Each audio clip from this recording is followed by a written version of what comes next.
Bonjour, bien-aimés dans le Seigneur. Alléluia. Nous sommes très heureux de voir ce jour que le Seigneur a créé. Ce jour, le premier de l'année 2025. Comme je vous vois très joyeux, je crois que c'est de cette manière cette année va se dérouler devant nous.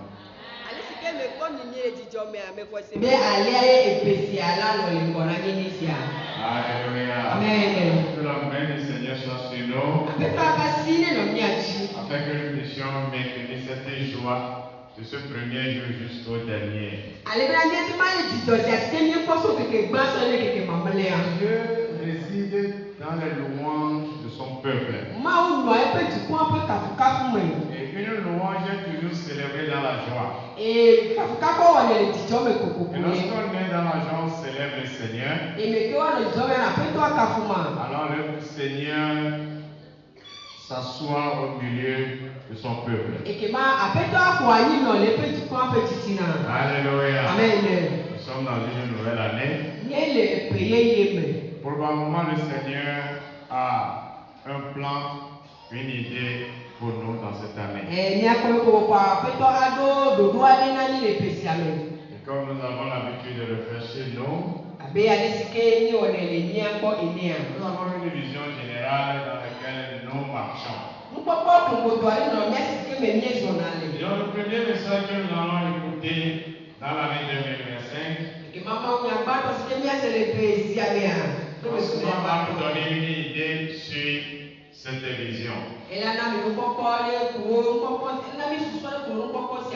Mais bien avant cela, l'année qui vient de partir, quelle a été la vision centrale dans laquelle nous avions évolué? Qui se rappelle encore? Ou tout le monde a déjà oublié? Les gens commencent par fouiller la mémoire, alors que c'est dans quelques minutes, ça vient de passer. Les gens commencent par fouiller la mémoire. Oui, qui se rappelle du thème central de l'année 2024? Non, je vois devant, je ne vois pas à côté. Oui, devant. C'est une main levée derrière ou c'est la même qui est, elle est même debout? C'est levé? La main là ne va même pas. Donc il n'y a pas de main levée devant. D'accord, la main levée à ma gauche. Celle qui a l'éventail là. Faites vite pour que la climatisation fonctionne. Comme ça, l'éventail sera jeté dehors.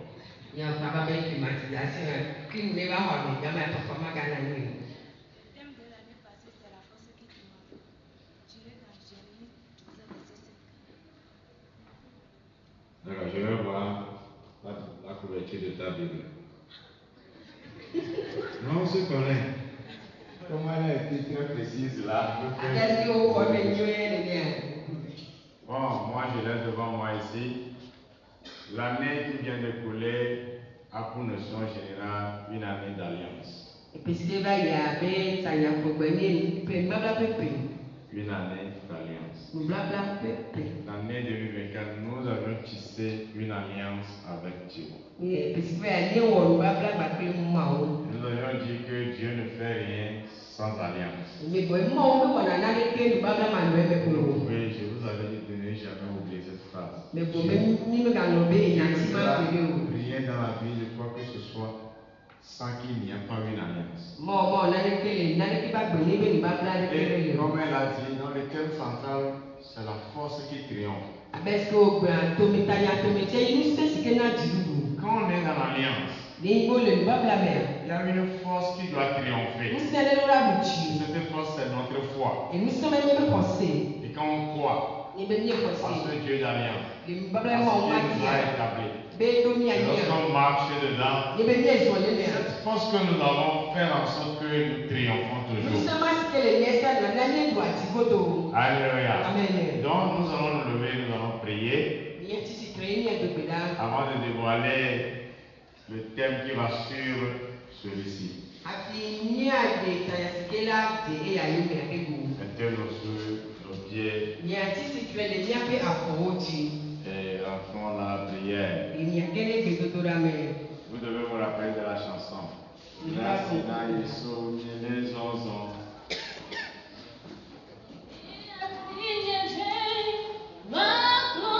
On reste dans un esprit très concentré. On fait les deux comme si on est au paradis.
Tu es notre force. Tu fais notre vie. Tu es l'énergie de notre vie. La force qui nous permet d'avancer. C'est toi l'Éternel. Nous voudrons encore une fois nous confier entre tes mains. Et prions à ce que tu sois avec nous du début jusqu'à la fin de cette année. Nous te confions le message que nous allons écouter. Et prions à ce que ton Esprit seul parle au travers de tes serviteurs, que tu ouvres l'entendement de ton peuple, afin que, Seigneur, la parole produise son fruit dans nos cœurs. Dans le nom suprême de Jésus, notre Sauveur. Amen. Amen. Nous pouvons nous asseoir.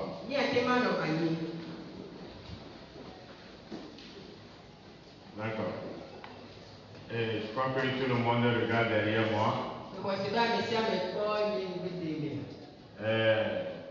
En fait,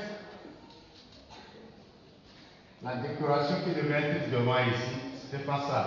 Et toi tu sais, et eux ils savent. Mais avant la fin du mois de janvier, tout sera fait. Puisque ce que j'ai prévu n'a pas été fait exactement, on a reporté le bois là, et pour qu'on puisse, le terme, la vision soit portée dans le cœur. Donc, quand on regarde, on voit 2025, l'année de la présence de l'Éternel.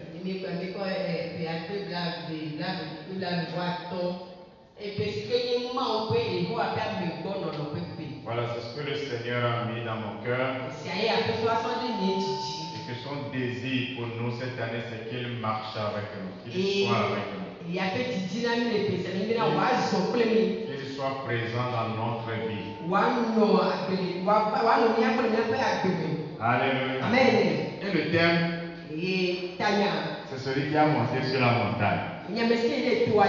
Et il dit, Dieu, fais-moi voir ta gloire. C'est une demande, c'est une prière.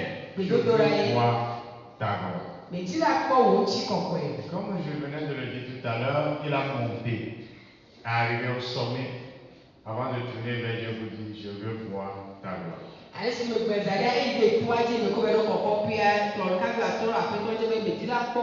Donc, le texte qui soutient ce thème,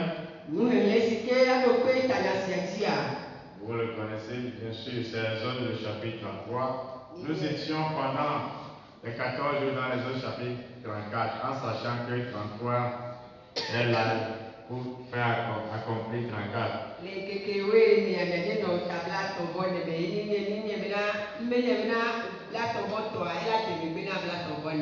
Et donc, Exode le chapitre 3, c'est juste le verset qui nous concerne ce matin que nous allons lire.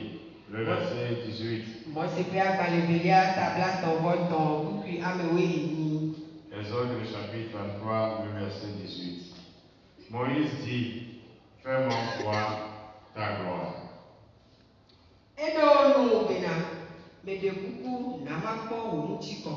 Oui, Moïse dit à l'Éternel, fais-moi voir ta gloire. La gloire, c'est le sommet de l'élévation. C'est le sommet du succès. C'est la gloire, c'est le niveau le plus excellent. Mais ici, la gloire dont Moïse est en train de parler, c'est la grande dimension de Dieu, son état parfait, son état élevé, sa sainteté, sa dignité. Et il dit, je veux voir ta gloire. Ma question est-ce que cette demande lui sera accordée? On le verra tout le long de l'année.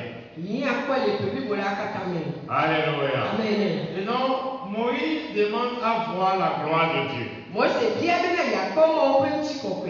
Cette idée, cette phrase de Moïse va nous amener à parler de lui et à voir d'autres personnages ce matin s'il y a le temps.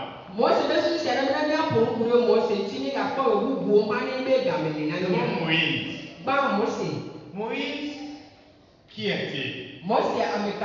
Israël était en esclavage. Et c'était une vie pénible pour eux. Et ils demandent à ce que Dieu intervienne pour les sauver. Au même moment, le peuple qui les oppressait a décidé d'éliminer les enfants, les garçons qui seront nés.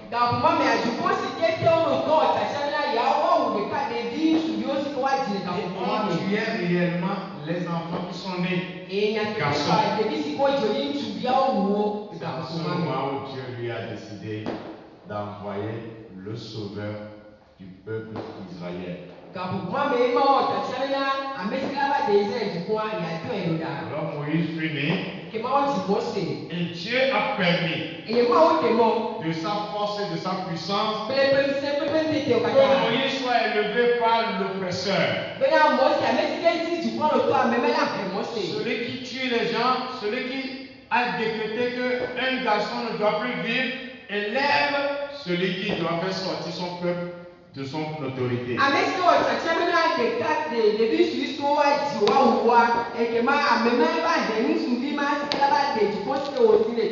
Alléluia. Est-ce que vous êtes là? Alléluia. Et donc Moïse a grandi et il a fréquenté les grandes universités de l'Égypte d'alors. Moïse a été aimé par le roi Pharaon.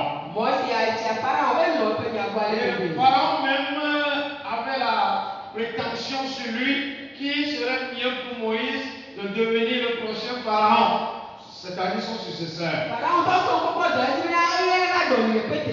Alléluia. Mais Moïse avait opté pour la mission pour laquelle il a été envoyé. Alléluia. Et il va aller à la défense d'un juif contre un Égyptien.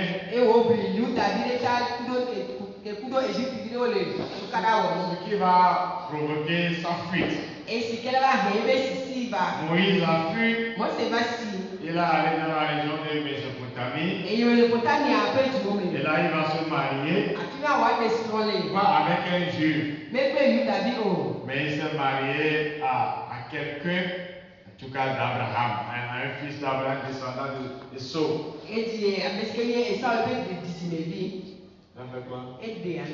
D'accord. Il s'est marié avec. Et 40 années plus tard, Dieu va lui apparaître, va le renvoyer vers l'Égypte. Dans le but de faire sortir Israël de l'Égypte. Ce que je vois dans ça, je sais qu'aller devant Pharaon ne serait pas facile.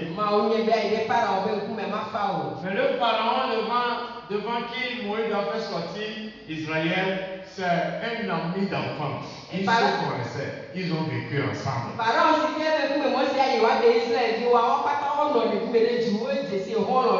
Alléluia. C'est Dieu qui a facilité la tâche à Moïse. Mais est-ce que ça a été facile? Alléluia. Pourquoi les gens sortent, les gens rentrent? Ne permet plus aux gens de sortir. Nous sommes là pour écouter la parole. D'accord. Après la parole, si vous voulez partir, vous pouvez partir, mais il faut écouter d'abord. Alléluia. Et donc, Moïse a été envoyé vers son frère. Ils ont été élevés ensemble pour faire sortir l'esclave sous son autorité. Ça ne lui serait pas facile. Mais est-ce que Moïse a réussi? Alléluia. Oui, il a réussi. Moïse avait réussi. Quoique c'est difficile sa tâche, Moïse avait réussi. Et il a réussi à faire sortir Israël de l'esclavage. Et ils avaient entamé la marche du désert.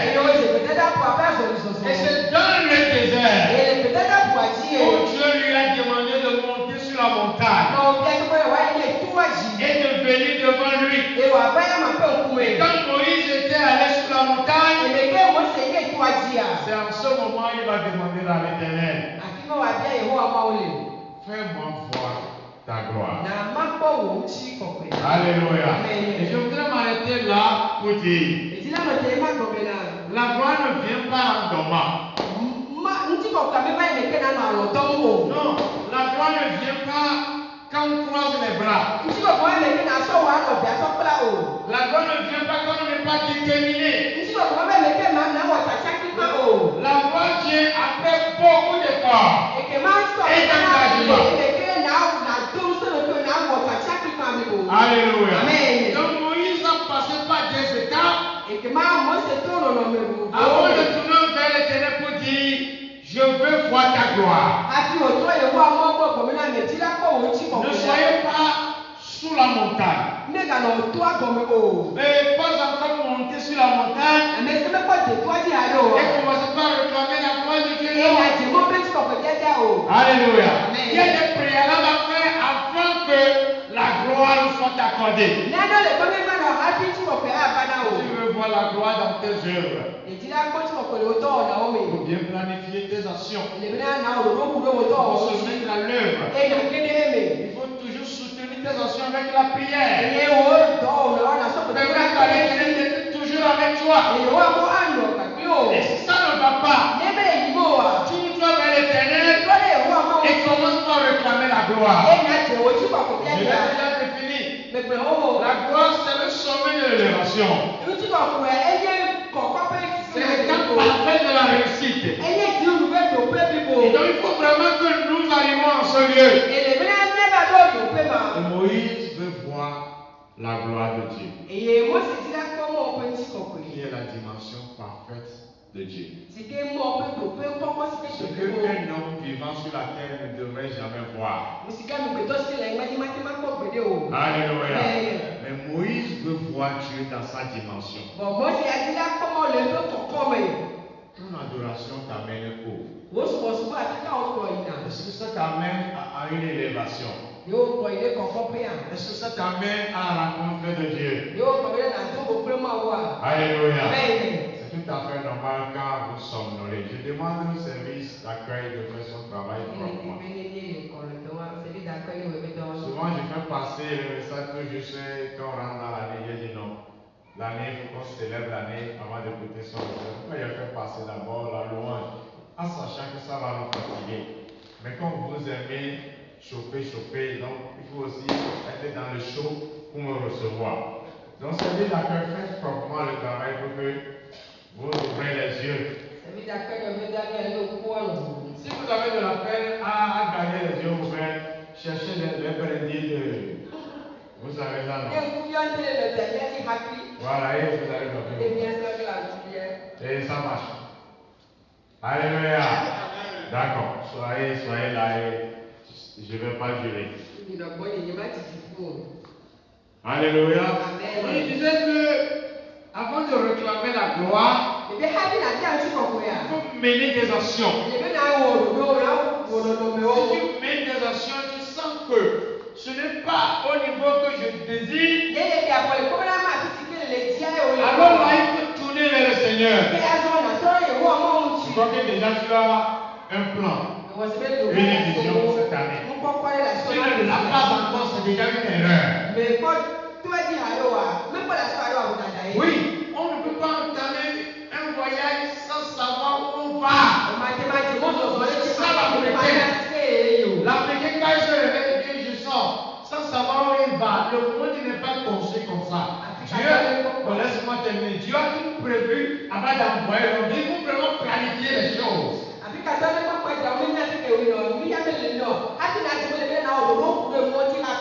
que tu veux réaliser dans 2026? Qu'est-ce que tu projettes de faire? Comment tu prépares à l'entamer? Déjà en juillet, là, quel niveau tu comptais être avec? C'est à quel niveau? C'est en cela que tu commences l'année. Tu vas pouvoir t'examiner. C'est ce que je me suis dit. Est-ce que ça commence pas à arriver? C'est ça même le principe de monter sur la montagne. Et de tout faire pour arriver au sommet. Alléluia. Alléluia. Oui, je veux vous sentir. Il faut vraiment qu'à la fin de 2025, tu dis au Seigneur, je suis arrivé au sommet. Moïse a 40 ans. En tout cas, quand il a commencé par monter sur la montagne, il avait, je crois, déjà 45 ans. Qu'est-ce que je dis? 80 ans. Voilà. Quand il était à Mésopotamie, c'est là il a 40 ans. Quand il dit 45 ans, ça vous rappelle quelque chose? Vous avez dit? Quoi? Caleb. D'accord. C'est Caleb. Ce n'est pas Moïse. Moïse, c'est 80 ans. Avant de monter sur la montagne. N'oubliez pas ces aspects de la vie. Tu vas vite. Je ne vais pas dire mourir, mais c'est mourir qu'il faut. Tu vas vite partir si tu te vois déjà vieux. Et tu commences par mener les relations de la jeunesse. Tu vas encore rester. Si tu crois que tu as toujours de l'énergie. Ça c'est vrai. C'est de ton mental et le Seigneur va t'accompagner. À 80 ans, Moïse va encore monter sur la montagne. Ne fais pas espoir à cause de ta situation actuelle. Alléluia. Il faut prendre des décisions, mener des actions et Dieu t'amènera à les réaliser. Je vais qu'on voit d'autres personnes, on ne va pas lire les passages, mais je vais vous parler de ces personnages. Peut-être tout le long de l'année, on en parlera d'eux.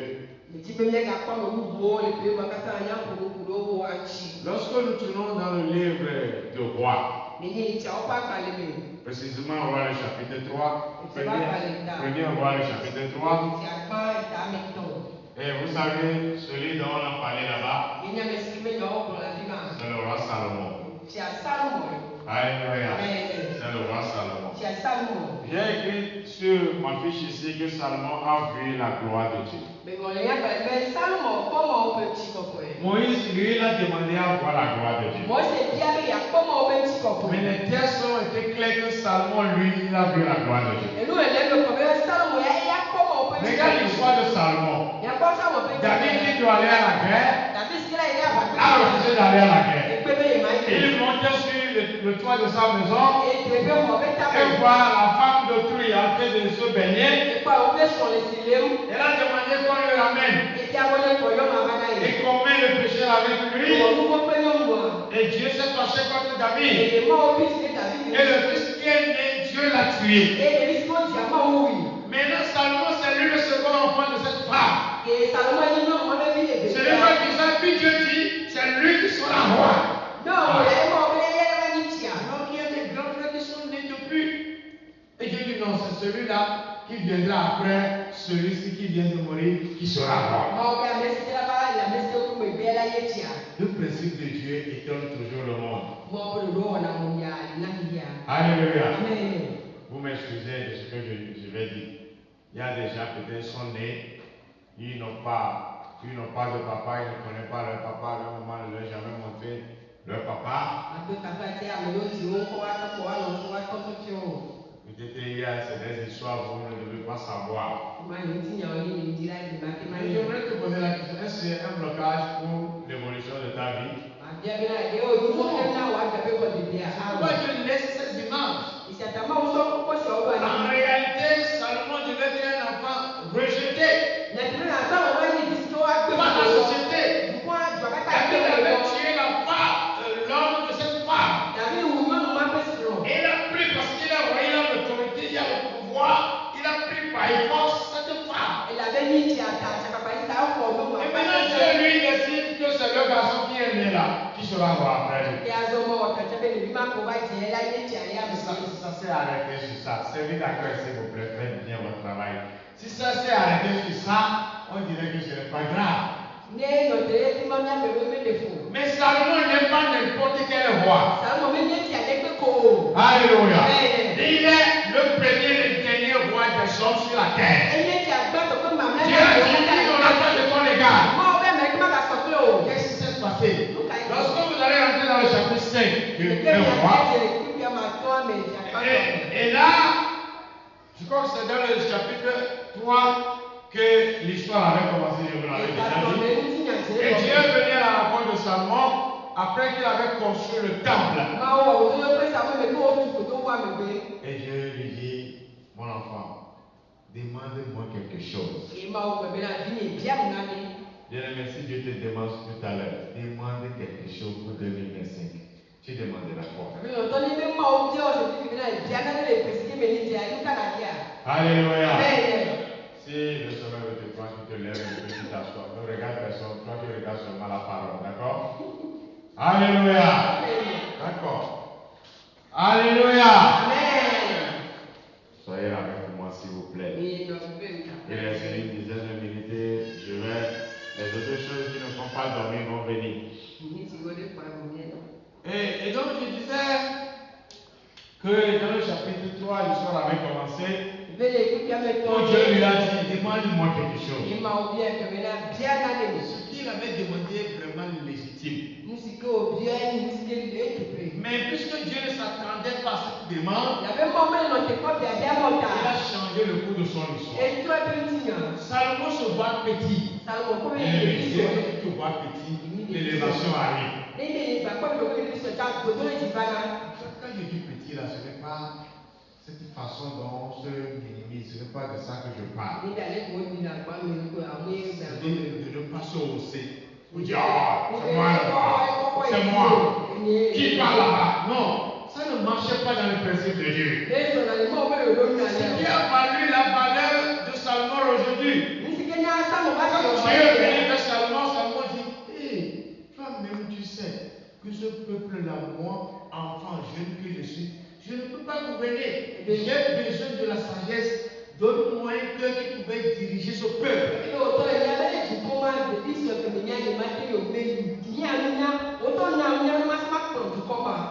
Alléluia. Servez d'accord, s'il vous plaît, aidez-moi. Et donc, si vous faites comme ça, ça va plus vous plaire l'année prochaine de faire encore le programme comme ça. Donc, ce n'est pas après que je dis, c'est les autres que je dis. D'accord. Donc, c'est où? Donc, demande quelque chose et Dieu sera surpris de ce que Salomon va dire. Donne-moi un cœur qui va me permettre de sage pour pouvoir bien diriger ton peuple. Alléluia. Et j'ai dit, mais je ne m'attendais pas à ça. Je pensais que tu vas dire, rends-moi puissant, rends-moi fort, tue mes ennemis, mes adversaires, pour que je fasse asseoir mon règne. Donne-moi l'argent, donne-moi ceci, donne-moi ceci. Mais plus que tu as demandé ce qui va à mon intérêt, je te donnerai, et je donnerai en plus de ça ce qu'aucun homme n'aura sur la terre. Dans le chapitre 5, Dieu lui a dit, tu seras le plus riche de la terre. Tu seras le plus sage de la terre. Alléluia. Et après toi, et avant toi, il n'y aura plus de roi comme toi. Même avant. Et après, il n'y aura plus de roi comme toi. Abraham ne sera pas égal à Salomon. Même David ne sera pas égal à Salomon. C'est ce que Dieu lui dit. Pourquoi? Parce que ce qu'il demande à toucher le cœur de Dieu, il faut avoir un bon cœur. Bien-aimé, on a dit tout à l'heure, avant de rentrer dans 2000, un bon cœur, un cœur disposé, bien-aimé. C'est ça qui touche Dieu. Ce que vous avez dans le cœur qui n'est pas bon, qui ne peut pas faire marcher les choses, Dieu ne serait pas dedans. Un bon cœur, frère. Ça touche le cœur de Dieu. Oui, un bon cœur. Un cœur disposé à l'œuvre de Dieu. Ce qui arrivera, ça touche Dieu. Et Dieu dit, tu seras l'homme le plus béni de la terre. Jusqu'à aujourd'hui, il n'y a pas de président qu'on peut comparer à Salomon.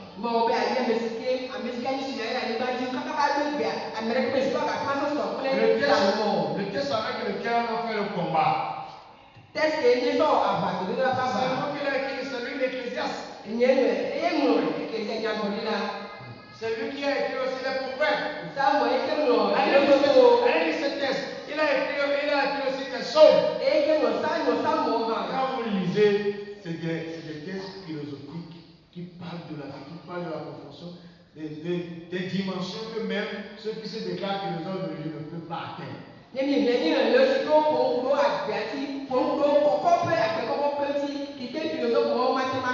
le plus grand philosophe de tous les temps, Salomon. C'est Dieu qui l'a béni comme ça. Écoutez ce qui va lui arriver tout de suite après la rencontre avec Dieu. Et Dieu va le mettre à l'épreuve pour que le monde sache que c'est un type, un petit mais très intelligent. Il y a deux prostituées qui ont eu chacun un enfant, un garçon au même moment. Maintenant, l'une là, très dormeuse, c'est comme ça on appelle ça, très dormeuse, a couché sur son enfant et le garçon est mort. L'autre là, soigneusement veille sur son enfant est vivant. Et quand lui aussi il est pris par le sommeil comme beaucoup entrevoient actuellement, il est pris par le sommeil comme les disciples de Jésus qui n'arrivent pas à veiller. Alors la femme qui a vu son enfant décédé l'a pris et venue le remplacer avec l'enfant de celle dont l'enfant est vivant. Au réveil, celle-là se réveille et dit non, mais l'enfant est mon mais ce n'est pas mon enfant. Elles étaient deux dans la chambre, elles se trouvent dit, tu as pris mon enfant. C'est ton enfant qui est mort. Et ça devient de bagarre. Et ils vont aller se présenter devant le roi. Si c'est toi qui es le roi, comment tu vas trancher cette affaire? Non, on me dit, donne pas la raison parce que tu as déjà lu la parole. Mais si tu es le roi et tu ne connais pas l'histoire, comment tu vas trancher? Chacun a eu un garçon au même moment. Un mort, on le voit dans les bras d'une femme. Et l'autre vivant, on le voit dans les bras de l'autre femme. Alors ce serait que, madame, vous là, c'est vous qui avez l'enfant qui est mon nom. Elle dit oui, non, c'est pour vous. Pourquoi tu as dormi? Si c'est remplacé là, pourquoi tu as dormi? Tu dois être éveillé, même Dieu dit de rester éveillé. Tu dois veiller ton enfant, tu l'as laissé, on t'a gagné, c'est tout. Allez-y, prends ton enfant. Ça, tu es ça, le jugement du monde. Mais qu'est-ce que Salomon fait? Il dit, donne-moi une épée. On lui a amené l'épée, il dit, amène-moi l'enfant. Il dit, regarde, coupe-le à Dieu, donne-le ce soir, fini. Et quand le père prend l'épée, non. Si vous voulez le tuer, c'est mieux de le remettre. Même dit, tue-le, et puis c'est bon. Est-ce qu'on n'a pas trouvé le voleur? Ça fait le tour du monde à l'époque. Vous savez, cette action de Salomon l'a rendu très riche. De partir le monde pour l'écouter seulement parler.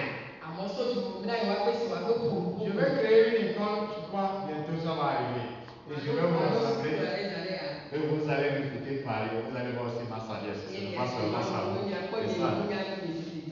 Alléluia. C'est dans mon plan, vous allez voir ça. Et donc, Salomon, sa prière a changé le cours de sa vie. Et Salomon est élevé à la gloire où même ses aïeux n'ont pas eu. Je vais aussi m'arrêter là. Ce n'est pas parce que ton père a échoué que tu dois échouer. Ce n'est pas que ton père n'a pas atteint l'objectif et toi tu aussi tu ne vas pas atteindre l'objectif. Ton destin entre tes mains. Alléluia. Toi tu te mets à l'œuvre. Je vais aussi te dire quelque chose. Il faut jamais chercher à t'appuyer sur l'argent de ton père. Il faut essayer de te développer toi-même. C'est comme ça on réussit dans la vie, on arrive à la gloire. C'est très important. Dans la mentalité des Togolais, tout le monde pense aller à l'école et être reçu dans un bureau quelque part. que ça n'amène pas la gloire dont on est en train de parler. Alléluia. Il faut savoir développer tes capacités. Ce que Dieu a mis en toi. Dieu peut te donner seulement 1000 francs. Et dans ces 1000 francs-là, il sait que ton élévation va venir. Fais un bon plan pour ta vie. Alléluia. Fais un bon plan. Ne prends pas les 1000 francs qui doivent t'amener à la gloire pour aller acheter un pain quelque part et pour aller chercher encore l'argent pour donner un tailleur. Non, ça ne marche pas. Le dernier, c'est plutôt lui qui j'ai prévu qui va prendre trop du temps, mais je vais être très court avec lui. C'est lui dont son histoire est plus longue. Joseph. J'avais dit Salomon a vu la gloire de Dieu. Moïse a demandé de voir la gloire de Dieu. Et si je dis Joseph a vécu la gloire de Dieu. Voilà, ces trois personnes ont des caractéristiques différentes. Joseph a vécu la gloire de Dieu.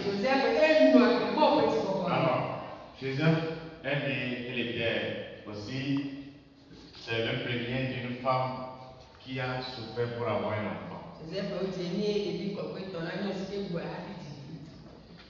La femme là a un peu souffert. Elle allait prendre sa bonne. Pour donner à son mari, pour lui donner un enfant. L'autre dit non, je prends aussi, je donne. Et donc, il y a toujours un zéro. Elle se dit comment j'allais faire. D'accord, c'est pardon, il n'y a pas pardon dans 2025. Alléluia. Et donc, et sur le chemin, Joseph, on a construit Joseph est né. Après, son petit frère Benjamin est venu. Le jour où sa maman a accouché Benjamin, le jour là, la maman est décédée. Joseph n'a pas profité de l'éducation de sa maman. Vous savez que c'est la maman qui fait tout. Il sera peut-être élevé par la épouse, vous savez ce qu'une épouse peut donner à un enfant. Donc, elle c'était rival dans la maison. Et c'était vrai rival, hein? Les soeurs sont vraiment des rivales. Ce qui ça peut arriver à Joseph. Alléluia. Ne va pas ton passé et détruire ton avenir. Des choses de là où je vous amène, de là où on parle, c'est très important. Ne va pas l'histoire de ta famille. Ne va pas d'où tu viens pour détruire ton avenir. Non! Crois en toi. Parce que tu n'aimes pas ta famille. Oui, tu es celui que Dieu a envoyé. Tu peux changer tout. Alléluia. Et donc, Joseph, dans la maison, était le plus poli. Pardon? Pardon, je n'ai pas bien entendu. Comme j'ai dit cette année, il n'y a pas de pardon. Vous voyez que c'est du nom. D'accord. J'ai dit, dans la maison, il était le plus poli. L'enfant que papa plus aimé. Les enfants. Vous devez attirer l'amour de vos parents. Quand vous attirez la colère de vos parents, vous êtes en train de bloquer l'avenir. Parmi tous vos frères qui ont essayé d'attirer la colère de leur père, c'est seul Jésus qui a brillamment réussi. Même si tu es âgé, tu es toujours enfant de quelqu'un. Il faut jamais chercher à attirer sa colère. Vous qui êtes enfant, ça c'est ce qu'on appelle enfant. Il faut tout la citrouille. Et il y a doucement. Il y a blanc. Ne t'en laissez la première au blanc. C'est des secrets de la vie. Ça fait partie de la loi ou des lois de ce monde. Alléluia. Donc Joseph était le plus poli de la maison. Ça a tiré la bénédiction de son père. Pas la bénédiction ça va dépanner les difficultés. Il était celui qui a pu souffrir. Alléluia. Il a été vendu parce que papa l'aimait. Il a été amené en esclavage. Si vous avez le peuple d'Israël qui est en esclavage, c'est Jésus qui les avait amenés. Parce qu'on m'avait vendu, eux aussi ils ont payé le prix. Il était parti en esclavage. Oh, et les choses commençaient pas à marcher pour lui. Oh, dans la maison de Potiphar, c'est bon, je suis devenu le chef. Le diable dit, je ne te laisserai pas. Et la femme a dit, non, tu fais où? Ce que les garçons peuvent voir aujourd'hui, ah, c'est lui-même qui m'a. C'est lui-même qui m'a. Jamais. Tout sauf ça, jamais. Je ne ferai pas. Fais attention. Il y a des choses qui constituent de blocage spirituel. Tu seras bloqué. Tu vas te débattre, tu ne t'en sortiras pas. Surtout des relations de la sexualité défendue. Enfant de Dieu, c'est un blocage. Comment tu vas dire demain, je vais te bénir? Ça veut dire, je peux tout vendre, mais pas ça. Je ne le ferai pas. Et il fuit. Finalement, il va aller où? Il va aller en prison parce qu'il connaît les conséquences, mais il a décidé de rester fidèle. Peut-être que les gens sont en train de se réveiller l'année en ce moment avec beaucoup de sexualité interdite.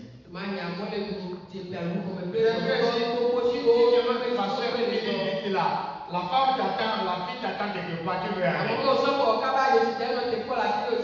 Et le garçon t'attend quelque part, tu veux aller attraper. Tu veux aller essayer les choses. Alors je dis que c'est de la sexualité interdite.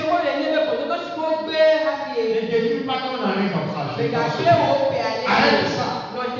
Arrête ça. Puis ces choses. Alléluia. Ne détruis pas ton année. Dieu n'a pas fait. Dieu qui n'a pas fait. Alléluia. Ne rentre pas dans les choses qui vont détruire ton année. Et les enfants, vous là, qui avez tendance de vouloir essayer, il n'y a rien dans ça. Quand tu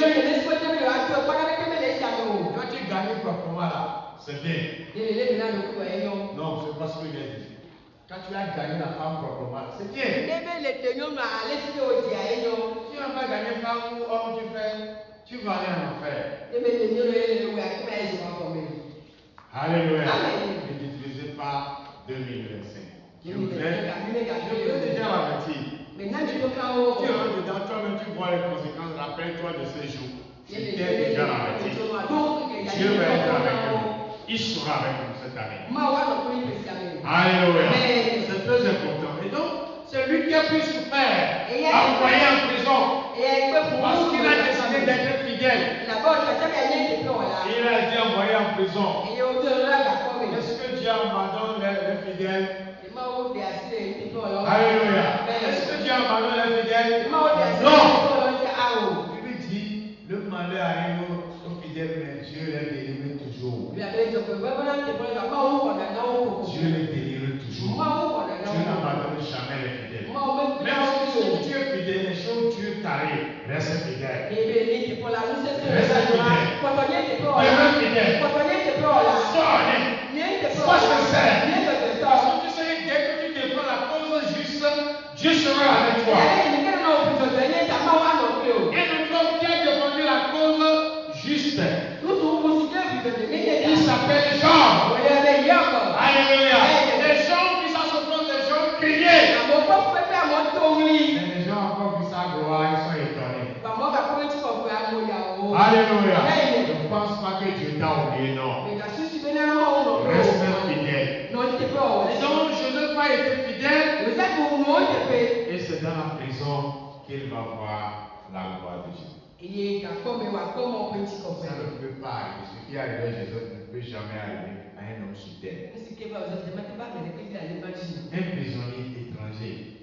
Si vous connaissez l'histoire de l'Égypte, on n'acceptait pas l'Égypte Et les Juifs aussi n'acceptaient pas. À l'époque. Alléluia. Maintenant, un prisonnier ne peut jamais se présenter devant Pharaon. Pharaon est rare. Ça veut dire Pharaon est Dieu, le Dieu soleil. On ne regarde pas le visage de Pharaon. Tu peux être brûlé. C'est des choses réelles. Oui, je l'ai dit, j'ai dit ça, c'est pas dit. Je ne te coupe pas, je te laisse. Je reprends. J'ai dit, c'est-à-dire dans le pays, dans cette nation à l'époque, on ne peut pas regarder le visage de Pharaon. La foudre va te brûler. La foudre va se prendre sur toi.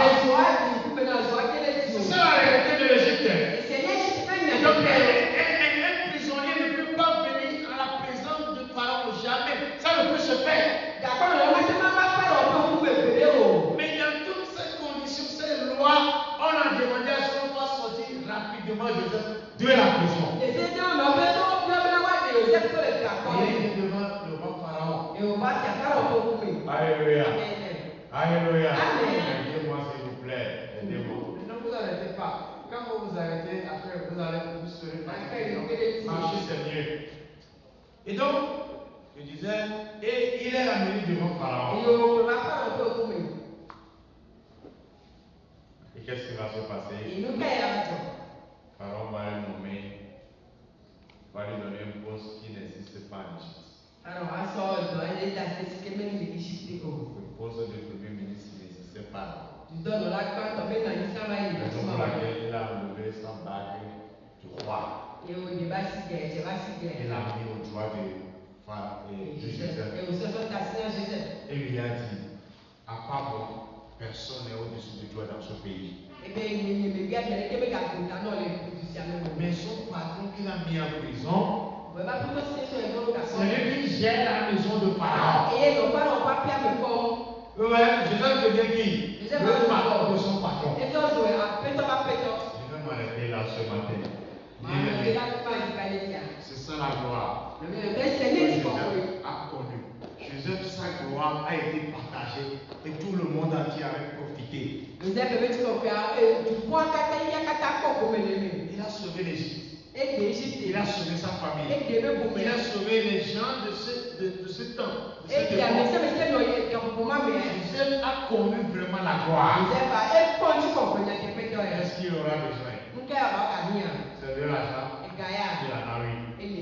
C'est de la richesse. Il en a eu. C'est du territoire. Il en a eu.